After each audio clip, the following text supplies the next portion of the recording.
Dati kasi ako po'y taga SM. Sales clerk ako doon. Kumbaga, 4 na taon.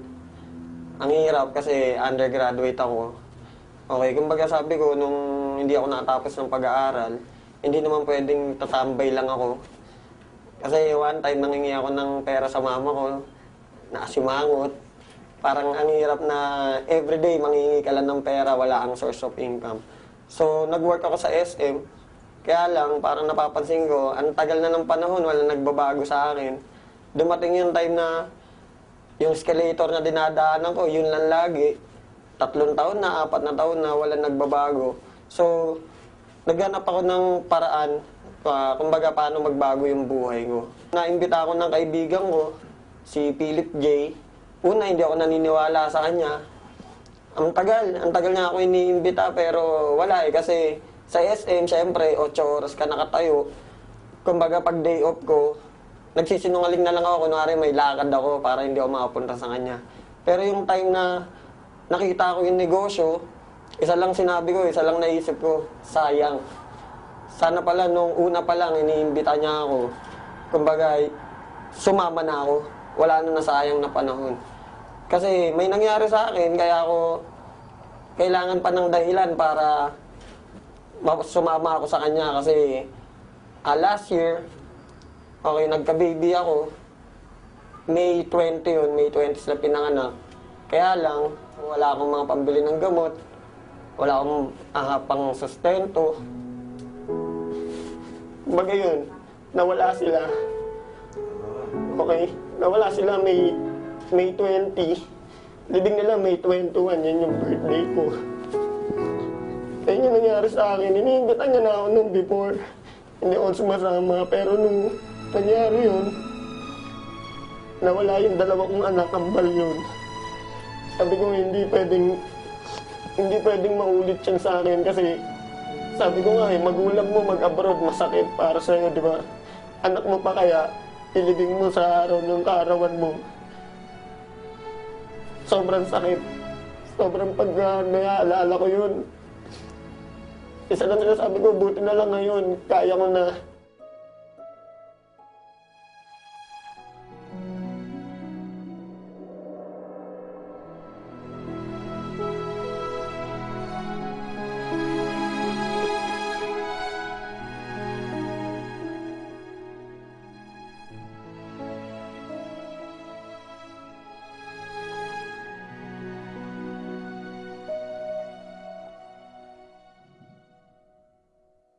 Imagine, pambili nung mga pangangailangan nung kambal ko, hindi ko mabili kasi wala akong pera, wala ako. Kaya ngayon, nandito ako. Sabi ko, hindi na mauulit yun. Kaya ngayon, sumama ako sa V-Mobile para hindi na maulit yung mga dati nangyari sa akin. Alam mo yung walang-wala ka, kinabaho mo, pagsahod mo, bus ka agad, alam mo yun, parang bayad utang lang, trabaho, bayad utang ka, wala nangyayari. Kaya nung dumating yung nangyari sa akin na yun, sobrang sakit. Parang wala akong magawa. Sinabi sa akin ng mga doktor, wala daw pag-asa kasi 6.5 months, pero hindi naman ganun eh. Sinabi lang nila yun para wag ako masaktan. Ngayon, masasabi ko, umikot talaga yung buhay ko. Bawat minuto ng oras ko, bawat segundo, masasabi ko may kwenta na, may sense na. Okay, sa financial, napakalaki. Nabibili ko na yung mga gusto ko. Bata pa ako, naisip ko, ba't ang daming kotse, nakasakay ka sa bus? Ang daming sasakyan, pero bakit pamilya namin wala? Okay, so ngayon, dito sa V-Mobile, kayang-kaya na. Kumbaga, magbibilang ka lang ng ilang buwan. Gusto mo ulit bumili, kayang-kaya mo. Actually, sa buong pamilya ko, natutulungan ko na sila. Dati, mama ko manghiram lang sa akin ng 200. Bukas, sisingilin ko na. Kasi wala ka ng panggastos.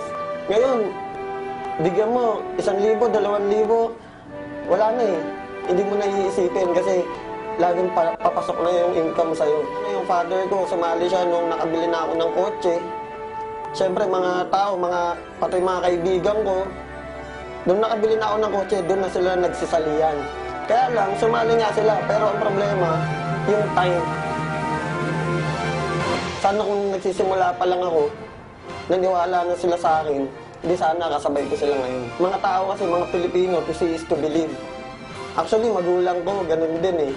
Nung sinabi ko sa kanila yung negosyo, inintay pa nila na magka-resulta ako. Ayaw pa nga ako pag-resignin ng mama ko sa SM kasi sayang daw yung 13th month. Ma-advise ko lang, magtiwala ka. Kasi yun lang naman ginawa ko. Nagtiwala lang talaga ako. Unang-una kasi pwede mo isipin na imposible. Pwede mo isipin na walang mangyayari sa'yo dito. Pero once na inisip mo yun, talagang wala. Isipin mo lang na kaya mo. Magtiwala ka sa mga taong nakapaligid sa'yo. Ako, sobrang laki ng papasalamat ko sa mga grupong nakapaligid sa akin. Techno Royal, Prestige, Triad, okay sila Martin, Elite. Okay kami dito kahit hindi kami magkaagrupo. Pamilya kami lahat. Nandyan sila, aalalay sila para sa'yo. Sobrang nagpapasalamat po ako sa V-Mobile. Kasi sa totoo lang, nung pag nagdadrive po ako ng kotse, ako lang isa iniisip ko, paano kaya kung wala ako sa V-Mobile?